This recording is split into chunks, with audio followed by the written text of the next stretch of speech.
Good afternoon, good evening, good morning, wherever time it may be for you. Welcome back to the Inspiring Leadership Book Club.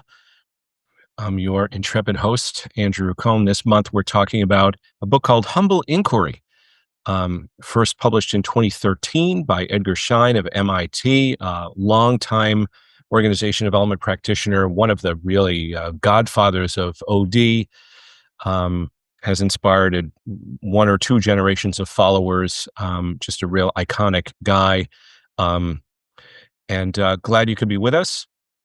We have a small group with us today, and the intention here is we're recording with some open-ended questions with the hopes that you will take this recording, use it, answer those questions, apply this material. There's a lot of interesting material here in this topic to apply. So that's what my hope is that you will watch the recording, have a few questions, and bring them back to your clients, your teams, to yourself.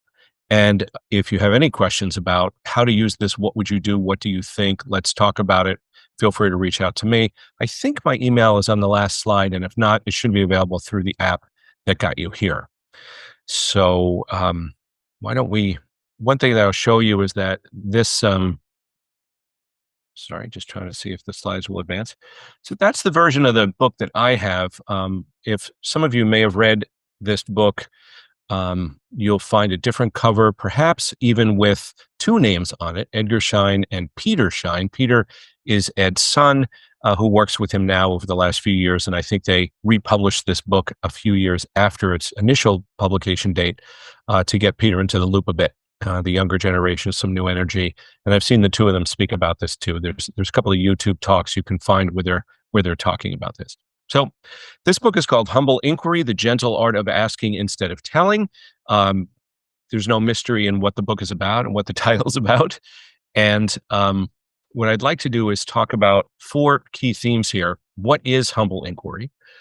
What does it look like or sound like, real specifically? Some of you may know I'm a recovering lawyer. I didn't grow up as a coach or an HR or anything like that. And I tend to, as a practitioner, what are we talking about here specifically? So what does it look like? What does it sound like? What are we talking about? What gets in the way of humble inquiry?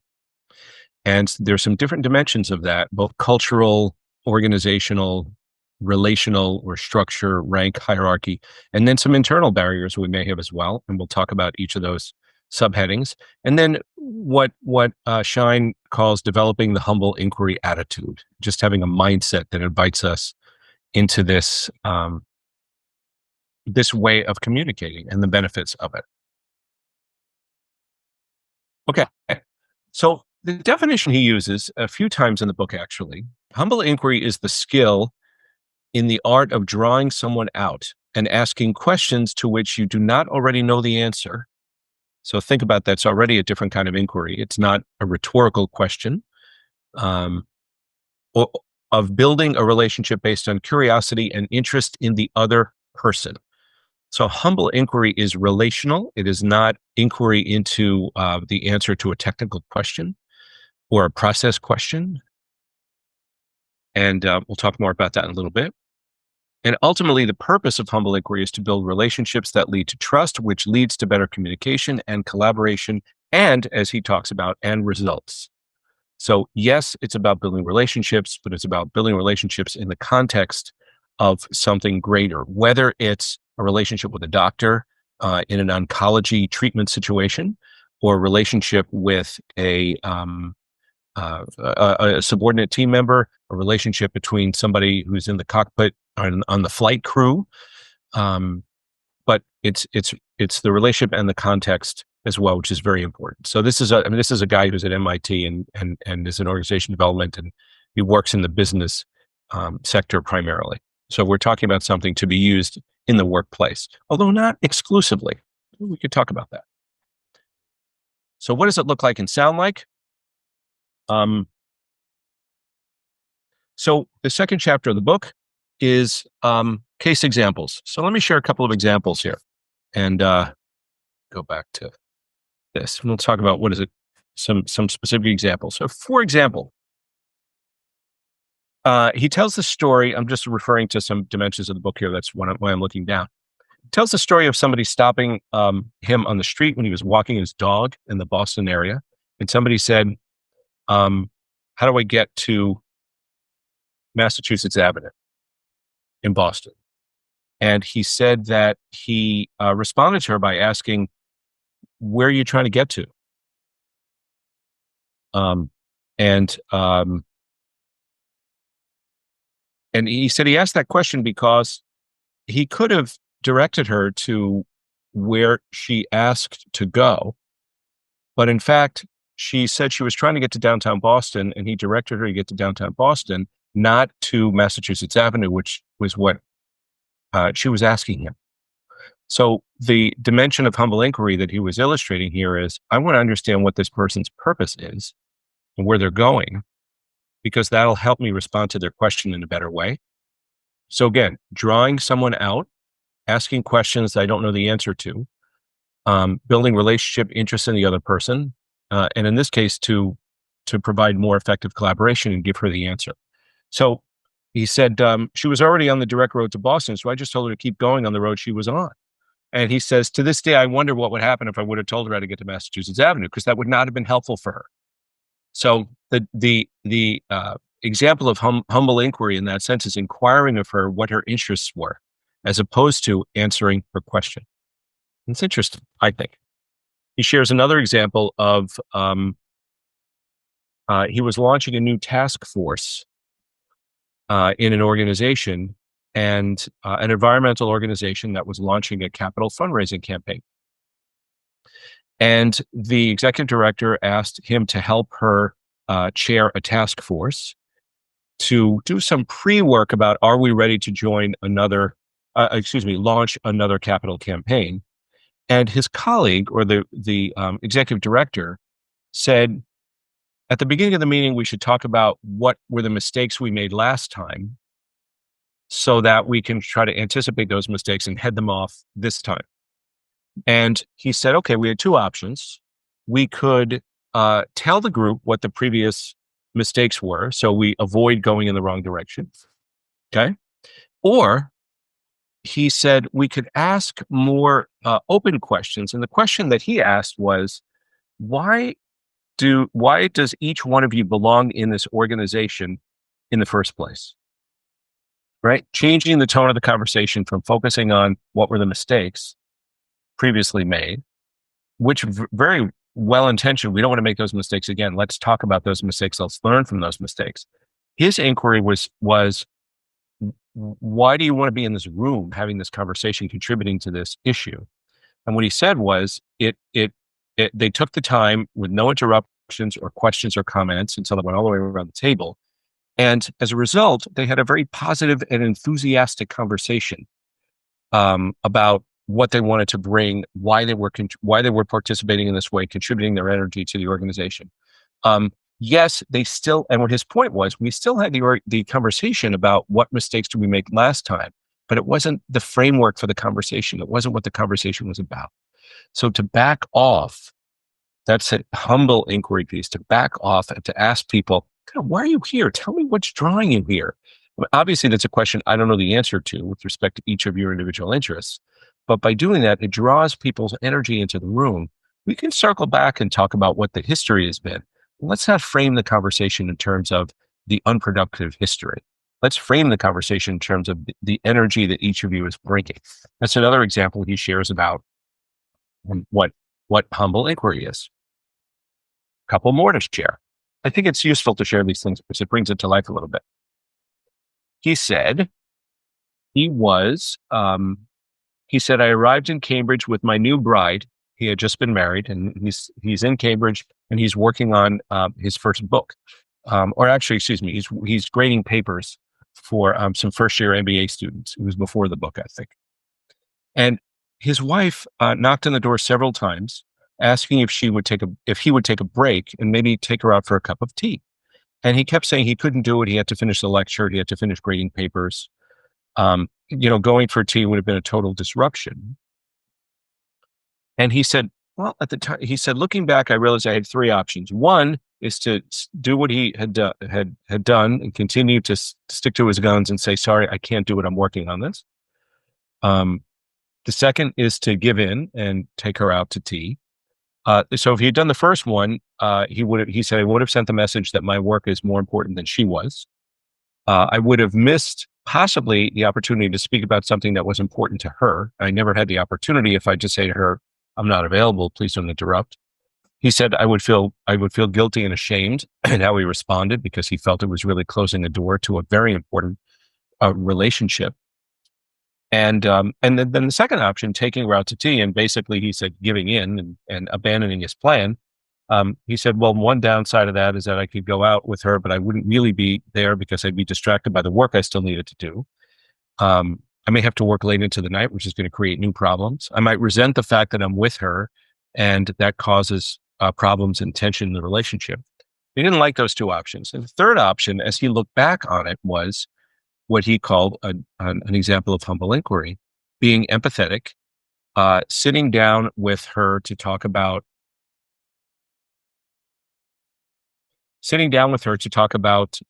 what was on her mind, giving her his full attention for a period of time, and suggesting that they talk for just a minute. So, um, uh, this, I think, what is a great example that he gives about what a humble inquiry option would be. Find out what's important to her. Take a minute, and by doing that, he can see if there really is anything very important that she needs to talk about or needs help. He can show his prioritizing the relationship. Doesn't have to abandon what he's doing because he's only taking a minute. And he comes with a few of questions for her as opposed to telling her why he's not available. I think that was another excellent example that he brings to life here. I think there's one more that I wanted to share. Bear with me while I check my my notes here. Right, something he talks about at the beginning of the book. It's a great example of this notion of humble inquiry in action. And I like these examples because it gets below the label and brings it to life. He said one of my executive students in the MIT Sloan program was studying for some final exams, very important final exam. He was down in his basement study, and he had specifically told his 6-year-old not to interrupt him when he goes downstairs and studies and closes the door, not to interrupt him. That's his focus time. And after a little bit of time, he heard a knock on the door, and and his daughter, he knew that it was she, and he said, thought I told you not to interrupt me," and she burst off in tears. Um, and he felt bad at what had happened, but he also thought, well, I told her, please don't interrupt. It's very important that I have the space for my studying. He said the next morning, his wife berated him for upsetting their daughter. And he said, I defended myself vigorously. And then he said, my wife interrupted and said, I sent her down to you to say goodnight and ask you if you wanted a cup of tea or a cup of coffee to help with your study. Why did you yell at her instead of ask her why she was there? Asking her why she was there is humble inquiry, as opposed to responding with a boundary or a reaction based on ignorance, not stupidity, but ignorance. He didn't know why she was there. And how sweet it would have been for her to have that opportunity to offer her dad this cup of coffee. And that's what happened because he was focused in a particular way and didn't ask the open, humble inquiry question. So that's another example. So I wanted to take some time to talk about those examples before we get into some more descriptors of this. Okay, let's talk some more. Okay, so what does it look like and sound like? Um, so it looks like, let me make sure I'm not getting ahead of myself here. Yeah. So he talks about in chapter 3, differentiating humble inquiry from other forms of inquiry. He talks about diagnostic inquiry, confrontational inquiry, and process inquiry that are very different. I'm going to take this off so you're not looking entirely at the screen. So diagnostic inquiry would be, not surprisingly, asking questions to diagnose a situation. So you're asking a further question instead of answering an original question that someone may have. To ask diagnostic inquiry questions is to take charge of the conversation to solve a problem, right? So basically, you're steering a conversation to satisfy. I'm steering a conversation to satisfy my curiosity. What's going to solve this problem? I'm asking diagnostic questions. It's very different than a question that's going to build a relationship. It's a question that's going to solve a problem, or may not solve a problem, especially if I'm pursuing a line of questioning like we lawyers do, but it's not going to necessarily develop the relationship in any meaningful way. And by asking a leading or focused question, it's different than humble inquiry in the sense that it's not going to invite really the input or the creativity of the person who might be responding to the question. So he says, for example, be aware of several categories of questions that might tip you off that the questions are more about your curiosity than about inquiring humbly. For example, asking about feelings and reactions, causes and motives, right? And action steps. So these are really good questions to ask. Like, what's behind that? What did someone mean? What did you mean? Um, what actions can we take? Systematic questions or systemic questions, excuse me, that build understanding of the whole situation and context could be really useful. Different than humble inquiry. Different than humble inquiry. As are what he calls confrontational questions. So, for example, did that make you angry? Is somewhat of a confrontational question versus how did that make you feel? Or related to causes and motives, do you think that they were sitting that way because they were scared, as opposed to why do you think they were sitting that way? So different ways to ask questions to stay out of something that put somebody on the defensive, but rather getting a more open-ended question, and again something that's more likely to build the relationship. So to ask questions about actions or being action-oriented, like why didn't you say something to the group? Good specific question, but it's not going to be an open question like what did you do or what was your thinking behind what you did? Right. So it's different. It's very different. And I'm making these distinctions just in terms of the tone of these questions because it could be helpful to understand what his model is. As he says, shifting the conversational focus um, is really key, and making sure that the conversational focus is on the other person and learning from the other person, something we didn't already know. It's very different than being a diagnostician or certainly asking something confrontational. So, some tips for what it looks like, sounds like. Minimizing our own preconceptions is quite important. Clearing our head to the begin, clearing our head to at the beginning. Excuse me, that's a typo. At the beginning of the conversation, so being ready to inquire. So, leaving the previous meeting behind, which is something I talk about often in coaching work. So, to be really present. So, clear our heads because it's really only then that I can listen. We'll get to that in a second. So, maximize our listening as the conversation proceeds. So that's what it looks like. That what we're looking is to really maximize or optimize the listening as the conversation happens. So I'm not driving an agenda here unless the agenda is to learn more about this person and to develop the relationship. Ultimately, that's the agenda for humble inquiry.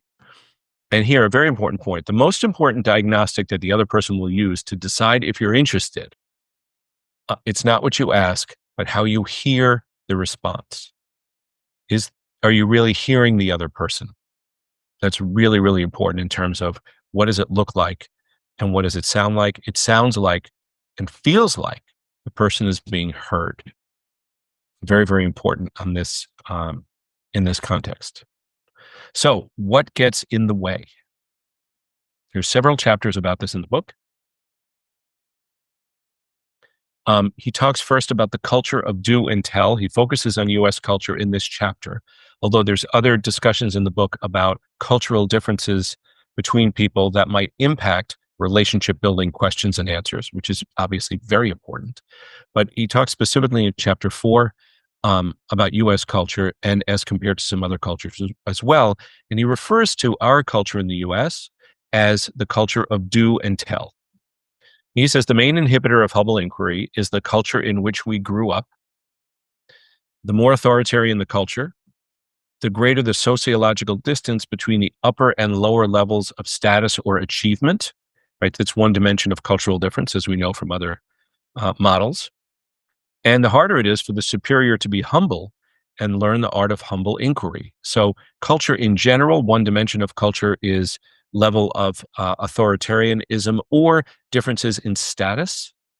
And the stronger the status difference element of the culture, for example, places like Spain, Japan, the harder it is for someone to practice humble inquiry. The leader is less likely to be humble because I'm the leader and I have status. I don't think to be vulnerable and ask a question I don't know the answer to.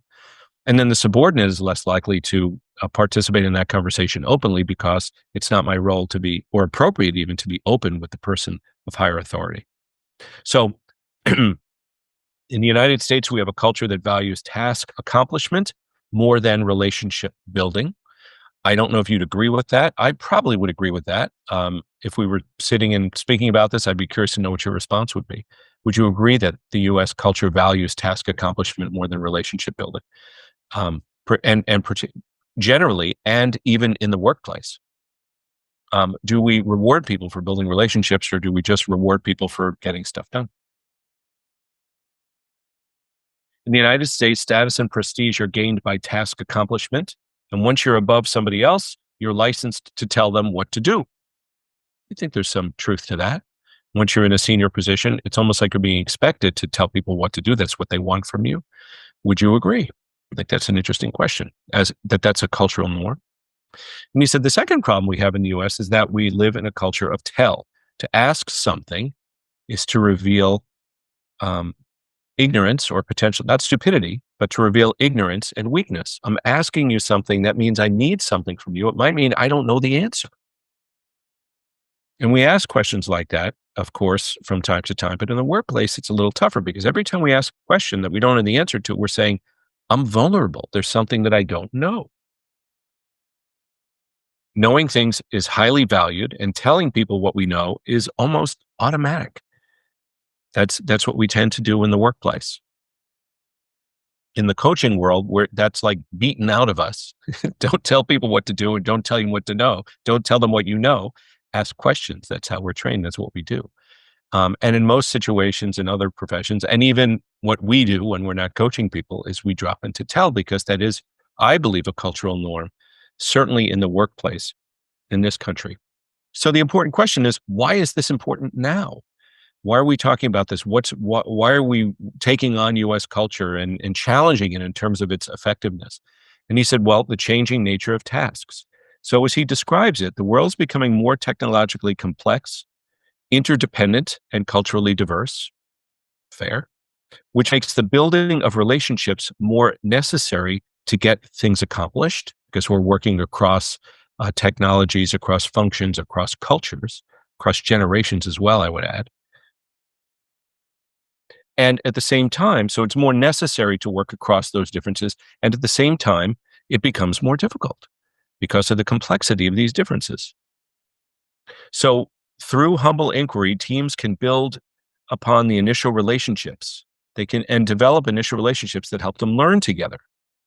And as they build higher levels of trust through learning together, they become more open in their communication, which helps them become better able to deal with the inevitable surprises that arise in complex interdependent situations. So he talks about air flight crews that have checklists. And it's great to have a checklist, but checklists don't anticipate problems that might happen. If there is a status difference within a culture or within a team that prevents a lower level, a subordinate from speaking up. So, for example, the studies that were done, and he refers to this somewhat superficially, but this has been researched more in many other places, including Malcolm Gladwell spends a chunk of time talking about the plane crash situations and how people don't speak up when there's status differences because they don't feel like it's appropriate to challenge the pilot or challenge the first officer who's in a higher position. And as a result of that, that cultural norm that prevents someone from speaking up, the plane crashes. Schein maintains that humble inquiry can help bridge some of those gaps. If the leader or the person with status can inquire humbly and invite people, give me feedback, tell me what's happening, what do you think? These types of things could be avoided, and God willing, they will be. So that's what we're talking about in terms of the impact of culture on open inquiry and open conversation and relationship building. Is he says, if bosses don't build relationships with their subordinates, they won't be able to judge whether communication is good. So if I don't have a relationship with you, I don't even know if our relationship is good, if our communication is good because we're not communicating, right? In many situations, subordinates won't admit that they don't understand something.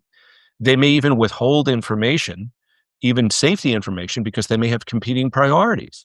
How do we know that if we're not having an open conversation? Do we share the same um, superordinate goal, as he calls it? Do we share the same ultimate goal? For example, safety, um, timeliness, schedule. Um, are we even motivated by the same things? We can recognize we're not motivated by the same things, but that we have the same shared performance goal. These things are surfaced through humble inquiry. That's what the book talks about. I think it's quite interesting. Um, yeah, he said sometimes the a boss might announce that our shared goal is one of safety. Safety is the most important superordinate goal. That's what we're really going for. But sometimes unwittingly send signals that cost or speed is just as important or even more important, right? So in other words, the policy could be that safety is our number one thing, and that can be what I say from the front of the room. But if what you get from my behavior is that speed and cost savings is at least as important, that can be very costly. How is that discussed? How do we talk about that if there are status differences among our team and people are not openly speaking up? If surgeons have not built relationships with their teams, team members may withhold information and even jeopardize patient safety because they don't feel psychologically safe to speak up to challenge the almighty surgeon. And actually have some surgeon friends, not too many, some surgeon friends who've talked about this. It's like we need to be more open and be able to communicate with the anesthesiologists, the nurses at different levels, the medical technicians. They may see something that I'm not seeing. Schein is talking about in this book, among other things, how humble inquiry opens the door to this communication and relationship building, bridges those status differences so that together, not only can we get a better shared result, better shared performance, performance is recognized, individual contributions, etc. Basically, the whole system is better off if we can use this tool to develop relationships. I think it's quite interesting that way. As he says, subordinates are almost always in a vulnerable position and must first be reassured before they fully commit to open communication and collaboration, right?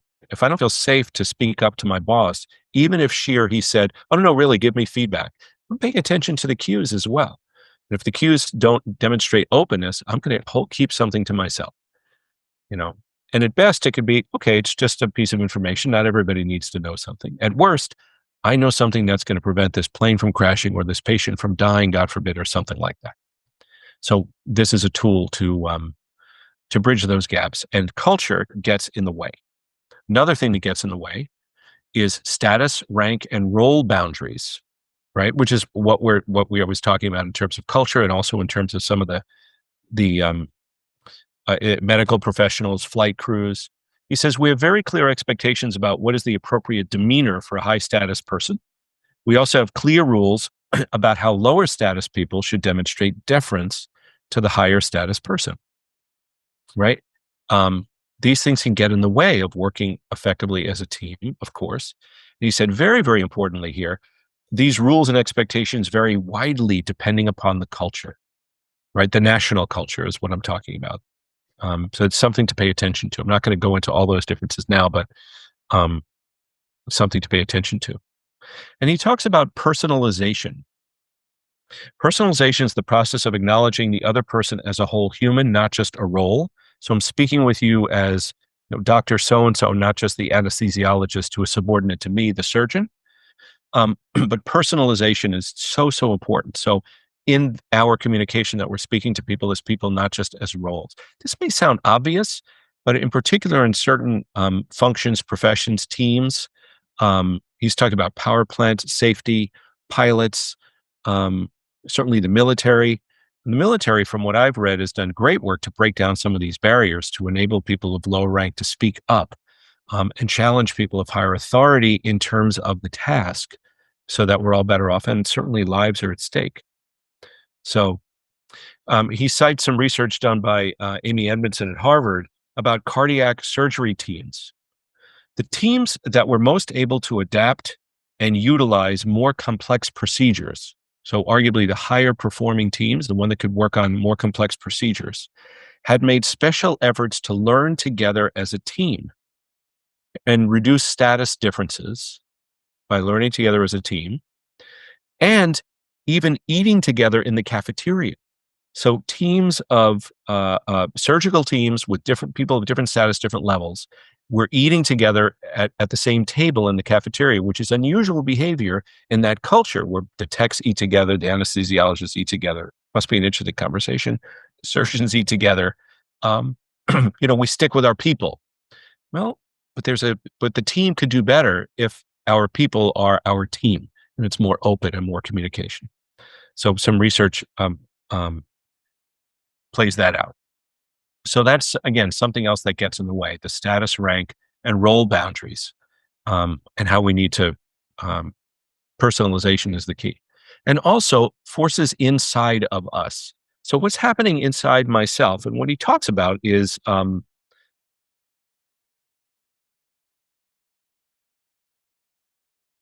what ways do we either hold back? In what ways do we have blind spots that get in the way of more open communication? In what ways might we feel unsafe or afraid to ask a question that makes us vulnerable? These are all things that are all happening inside of me that may impact the questions that I may or may not choose to ask. He talks about the Joe Harry window that many of us are familiar with, that is a model for recognizing what other people see and what we might see about our own behavior and our own preferences and where we might have blind spots. And then he talks about this cycle of observe, react, judgments, and intervention, or ORG. Interesting acronym, actually, ORG. ORJ, ORGI. Why don't I call it that to make it a little bit more G rated? So he says, the way we observe is critically important. If we can observe with some neutrality and clarity, then what we say and how we say it is more likely to be accurate and appropriate than if our observation is clouded by something. So regarding observation, the key is to understand and attempt to reduce any initial distortions in our perceptions, and limiting bias is also very important, right? So what gets in the way of humble inquiry sometimes could be what my bias would be. Anything that's going to interfere with a clear observation on my part. So in terms of reaction, so he says we observe, we react, we make a decision at some point, and then we take action. So the observation needs to be clear. Regarding reaction, the most difficult aspect, as he says, is that we often don't even realize that we're reacting. We think we're making a reasoned response, but in fact, we're reacting. And we're reacting because something pushes our buttons or we're triggered by something that can happen. He said one way to diffuse the dangerous reactivity that sometimes happens, especially when we don't think it's reactivity, is to take the step to ask ourselves, what am I feeling right now? Because if we check in on the feeling level, it's a way of intervening to minimize the chances of reaction. What we really want to do is respond. And regarding judgment, to keep our judgment clear, he said the most important thing is to recognize that our capacity to reason is limited, and it's really based on the data on which we're relying to make a decision and to make a judgment. And humble inquiry is a way to harvest good data. So be aware of making judgments that are founded on data that may be incomplete or perhaps driven by my agenda as opposed to someone else's agenda that might be really enhancing and important in terms of making a better judgment and making a better decision. So again, bad judgment can get in the way and be an inhibitor of humble inquiry. And then regarding intervention, the opportunity is not to act impulsively, but again to reflect. And we'll talk about some in the next chapter and final chapter, chapter 7. What are some things that we can do to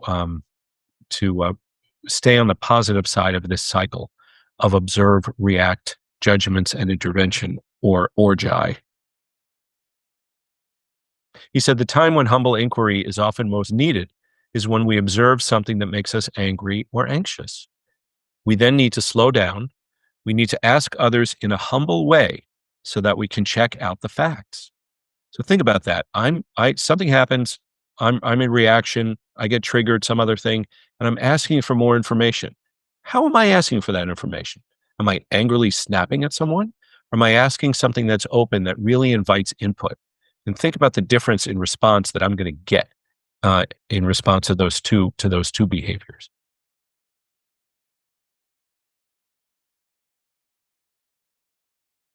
Yeah, and this is another statement that I highlighted here, another quote. The reason that asking is a strength rather than a weakness. So for most of us, and most of the time, I'm claiming this too, if we're asking for something we don't know the answer, it makes us vulnerable. The reason that it's a strength rather than a weakness is that it provides a better chance of figuring out what's actually going on. So if we can get past our limitation, whether that's self-imposed or culturally appropriate or role-based, we have a better chance of figuring out what's going on. So are we willing to counter some of these forces that get in the way in order to get a better result for ourselves, for each other, and for our organization team or whatever that um, shared goal is. So finally, whoops, hold on. I'm not there yet. Yes. So developing the humble inquiry attitude. It's a bunch of bullets on this page. Forgive me, but some really useful things here. Developing the attitude. So first, he talks about learning anxiety. So learning anxiety is a barrier to learning, right? If we're anxious about learning, then that's going to be a barrier for us to learn. Um, so what can we do to decrease learning anxiety? So what can we do to level the playing field in terms of our um, um, conversations, level the playing field in terms of our status, excuse me, and open up these conversations? Anything that we can do to reduce anxiety around learning. So when teams are coming together to ask questions, the context of that conversation is important. The timing of that conversation is important. Who's in the room is important. Maybe there's somebody who comes into the room to help facilitate that conversation to reduce the level of anxiety around learning, so we can be more open and vulnerable about what we don't know. That's part of the humble inquiry attitude in chapter 7. The second thing he highlights is slow down and vary the pace, right? He said, learning humble inquiry is not learning how to run faster, but learning how to slow down in order to make sure that I have observed carefully and I've taken full stock of the situational reality, right? Only when things have slowed down a bit. I mean, it's really obvious, and yet we often don't do it, right? If we're zooming by something at 100 miles an hour, how clearly are we going to see it? Slow down, get to take the whole picture in. Humble inquiry is one tool for getting the whole picture. So slowing down, and as he says, varying the pace is important. Um, or it's interesting the way he puts it. I've often talked with my clients about we slow down. We can't align at high speed. We need to slow down in order to align. Once we're aligned, we can go fast. And that's what he's talking about when he says the learning stage where relationship is being built requires slowing down and building trust. So it takes time to get to know our peers, our colleagues, people on our team. Are you willing to devote the time in a meeting to slow down and have people get to know each other, knowing that, as he says, once the relationship has been built, work actually gets done much faster because we're aligned. I think that's a great. So vary the pace is slow down to align, then we can move faster. Another dimension of developing the attitude, as he calls it, is reflecting more and asking ourselves humble inquiry questions. So he says, so reflecting more is assessing what's the nature of the situation we're in. What does the situation require? Be more reflective that way. Understanding what's the present state of our relationships with others. What's really happening here? That's what he's talking about in reflect more. And most importantly, what's going on in our own heads? As he says, to apply humble inquiry to ourselves is really what we're going after. So reflecting more and asking ourselves some of these questions is also part of the attitude, as he calls it, becoming more mindful. He refers to a mindfulness teacher whom he knows that asked him a very powerful question. As he was describing a situation and a conclusion that he reached about what was happening, she said to him, "What else was happening at that time?" He said, "What do you mean?" She said, "Well, you're telling me what your conclusion was. Chances are, as with most of us, we will rush to a conclusion because we're action oriented. We're do and tell culture, especially in the US. Maybe not especially, but certainly here. But what else was happening at the same time? What else is happening?" It's a great question in terms of becoming more mindful and paying attention to the details. What else is being said? What's happening with the other people in the room? What's the body language? Is there anything I'm missing? Is a good humble inquiry question. Be more mindful. He says, try innovating and engage the artist within you. There's a number of pieces there, steps we can take, ways to express our more creative side is a way of getting out of our heads, our preconceptions, and being more open. So art and creativity opens us up. He talks about that. Review and reflect upon our own behavior after an event is something else we can do. We develop that habit. So this is, as he called the power of a process review, right? Humble inquiry is the primary form of question in an after action review or in any type of process review that is encouraging everyone at the table to speak frankly about what happened. If you think about it, what good is an after action review if people aren't comfortable speaking up? And humble inquiry makes it safer and easier for people to speak up. Be sensitive to coordination needs in your work.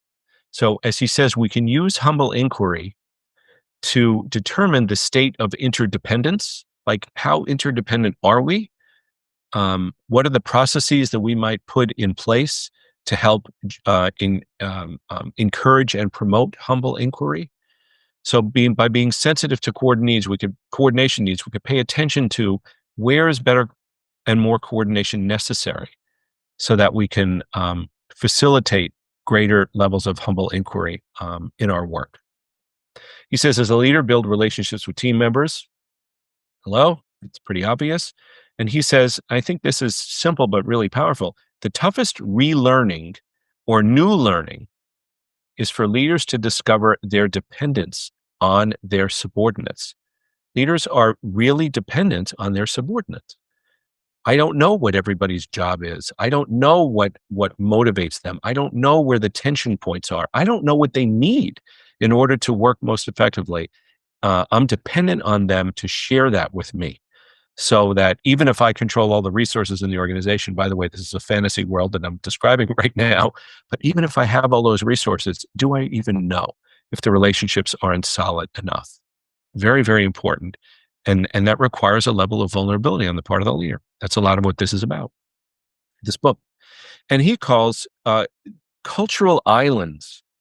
These are the places where, as a team, we can attempt to share some of the cultural rules and norms relating to authority and trust relationships. So he talks about how there's an opportunity for us to create subcultures within our teams that might even be inconsistent or even contrary to what a national or functional or status-based roles and boundaries, et cetera, might otherwise impose. So we could say, yeah, I get that ordinarily we wouldn't speak this openly with each other, but on this team, in this surgical room, in this cockpit, in this nuclear power plant, wherever it might be, we need to level with each other. And therefore, how can we build our own culture, what he calls a cultural island? That's an opportunity too for leaders, really at all levels in organizations. So, the discussion themes I would invite you to consider are which dimensions of this conversation or which themes here are most relevant for you and or your clients at this time. So, let's talk about with each other, with our clients, what is happening in terms of levels of interdependence. Are we really more dependent on one another now because of greater uh, because of technology communicating with technology? We like to think that it's taking the people out of the equation, but it's not, because people are driving that technology. Working across functions, working across cultures, working across generations, which is one important dimension of culture. What's most relevant for us to be talking about at this time? The need for deeper relationships, not simply being transactional, not communicating with people just as their function, but personalizing a bit more. That's, I think, an important topic. Leaders needing to demonstrate vulnerability, expressing what we don't know, asking for input, and also this notion of increased self-awareness. How can I hold a mirror up to myself so that I'm present, mindful, reflective, trying to keep my screen clear so that my observations are accurate, so I could take accurate action. I think these are all very important themes. What do you think? What would you want to share with your teams about this? Second question, what would you like to pay more attention to with regard to that? Where might you want to focus? And then question three, what are the next steps with this material? You might choose to, this is a little book. It's a fairly quick read. You might choose to buy a copy of it with your team. You might choose to share one of his, you might choose to share this talk. You might choose to share one of his YouTube talks. He's about spoken at various conferences, sometimes Professor Schein alone, or sometimes with his son as well. What might be the next step? Would that be useful to bring in that voice, the voice of the book or the voice of the author, to a conversation, and how would that be helpful? So I invite you to think about this content, use this content. I think it's quite interesting. I've shared this book with several clients, including a very high level IT leader in an organization who had gotten some feedback that he ran very, very fast. He didn't connect well with subordinates.